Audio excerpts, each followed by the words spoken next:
pasado y presente de la difusión jurisprudencial del Poder Judicial de la Federación.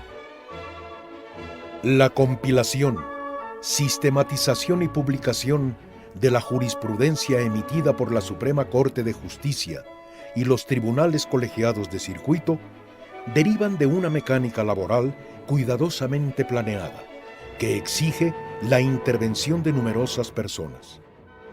El Semanario Judicial de la Federación y su Gaceta, medio oficial de difusión de los criterios jurisprudenciales de los tribunales competentes del Poder Judicial de la Federación, se edita mensualmente y se distribuye con rapidez.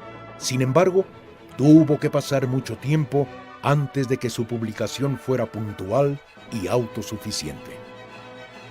El origen del Semanario Judicial de la Federación se remonta a la época de la Restauración Republicana, instrumentada por don Benito Juárez, quien en 1870 decretó la creación del semanario y de un área encargada de recopilar la información jurisprudencial para su difusión. Antes de ese momento, los pronunciamientos de los tribunales federales se publicaban en revistas y periódicos no oficiales, tales como la Gaceta de los Tribunales de la República y los Anales del Foro Mexicano. El decreto juarista respondió a la necesidad de publicar sistemáticamente las ejecutorias y unificar los criterios de los tribunales federales. En él se ordenó a dichos tribunales que remitieran copia de los documentos que debían publicarse en el Semanario Judicial de la Federación a un encargado, designado por la Suprema Corte de Justicia, de acuerdo con el reglamento para el Semanario Judicial, aprobado por el Tribunal Pleno el 19 de agosto de 1881. Un magistrado director encabezaba la redacción y despacho del Semanario Judicial y debía vigilar las actividades de un administrador tesorero, quien manejaba los recursos necesarios para elaborar el semanario, previa ordenación de las ejecutorias de la Corte en los juicios de amparo, las sentencias de primera instancia y los pedimentos fiscales, entre otros documentos. Sin embargo, a fines del siglo XIX, no existían las condiciones necesarias para que el semanario se produjera oportunamente.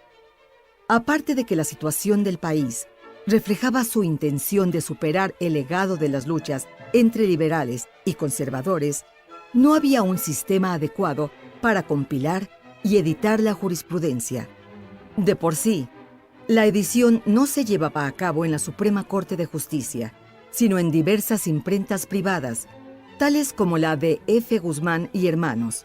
Por otra parte, la cantidad de información a publicar siempre era creciente, lo que impidió que el semanario apareciera cada lunes, justificando así su nombre. Fue así como empezó el largo trayecto que recorrería el máximo tribunal para que el principal medio de difusión de la jurisprudencia adquiriera la dinámica que presenta hoy. Lo que en 1881 fuera una pequeña oficina integrada por un ministro de la Corte y algunos empleados, 107 años después, sería una organización compuesta por más de 100 personas, cuyas actividades permiten la edición y distribución oportunas del Semanario Judicial de la Federación, así como de numerosas publicaciones en modernos formatos, tales como discos compactos y de video digital. En 1870 comenzó la primera de las 9 épocas que ha tenido el Semanario Judicial de la Federación, cuya duración ha dependido de diversos acontecimientos históricos y reformas constitucionales. Las primeras 4 se denominan históricas porque se integraron antes de la entrada en vigor de la Constitución Federal de 1917, de modo que los criterios emitidos en su transcurso ya no son aplicables. A su vez, las épocas quinta a novena se refieren a la jurisprudencia aplicable, pues se ha generado durante los últimos 87 años bajo el sistema constitucional vigente.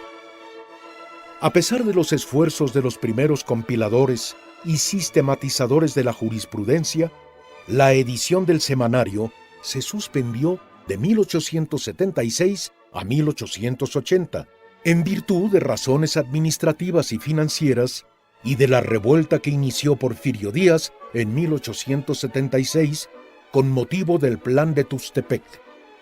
Durante ese lapso, las revistas El Foro y El Derecho publicaron las sentencias de los tribunales en ausencia del semanario, pero ello no impidió que la puesta al día de la información tardara mucho en concretarse.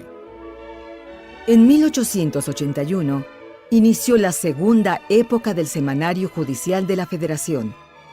De acuerdo con unas bases para la correcta publicidad de las sentencias, cuyos extractos se ordenaban cronológicamente y se difundían cada jueves. Independientemente de la disciplina con que se instrumentó esta forma de publicación, el crecimiento demográfico del país y otras circunstancias incrementaron el trabajo de los tribunales.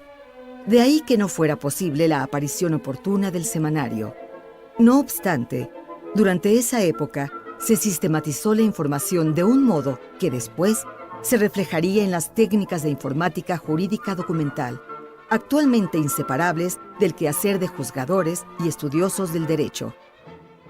Las bases de 1881 se observaron para la edición de las épocas tercera y cuarta del semanario. Aunque persistieron las dificultades para reunir y publicar la información, hubo avances en cuanto a la compilación del material, que se hizo más selectiva, y entre 1890 y 1910 se integraron 64 tomos. Fue una labor titánica y admirable, a pesar de que no se contaba con tecnología de punta para almacenar información masivamente.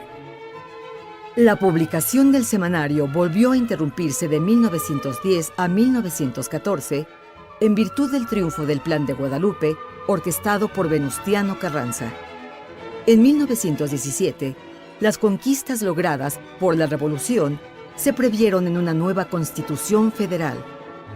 En aquel año comenzó la quinta época del Semanario Judicial de la Federación, que hasta ahora ha sido la más larga y prolífica en cuanto a la integración de tomos. La función jurisdiccional de la Suprema Corte de Justicia se enfocó a interpretar las partes dogmática y orgánica de la reciente ley fundamental, de manera que se produjo abundante jurisprudencia.